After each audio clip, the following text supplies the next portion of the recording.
স্বাধীনতা দিবস উপলক্ষে সাভার জাতীয় স্মৃতিসৌধে শ্রদ্ধা নিবেদন করে বিএনপি। শ্রদ্ধা নিবেদন শেষে বিএনপির স্থায়ী কমিটির সদস্য মির্জা আব্বাস বলেন, দ্বিতীয় স্বাধীনতা বলতে কিছু নেই। বলেন, যারা এসব কথা বলে তারা ২৬শে মার্চকে ছোট করতে চায়। অনেকে বলে দ্বিতীয় স্বাধীনতা, আসলে আজকে স্বাধীনতা দিবস প্রমাণ করবে দ্বিতীয় স্বাধীনতা বলে বাংলাদেশে কিছু নাই। যারা বলে তারা আজকে স্বাধীনতা দিবসকে একটু খাটো করতে চায়, অর্থাৎ ৭১-এর স্বাধীনতা তাদের কোনো ভূমিকা ছিল না।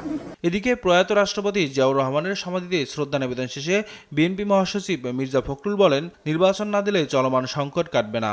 ডিসেম্বর থেকে জুন ৬ মাস, সুতরাং এতে কোনো রোড ম্যাপ দেওয়া হয়নি।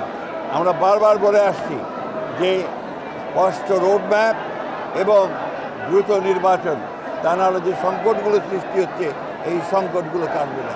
এছাড়া মঙ্গলবার রাতে প্রধান উপদেষ্টার ভাষণ নিয়ে হতাশা প্রকাশ করেন মির্জা ফখরুল। বলেন, নির্বাচনের কোনো সুস্পষ্ট রোডম্যাপ নেই এতে।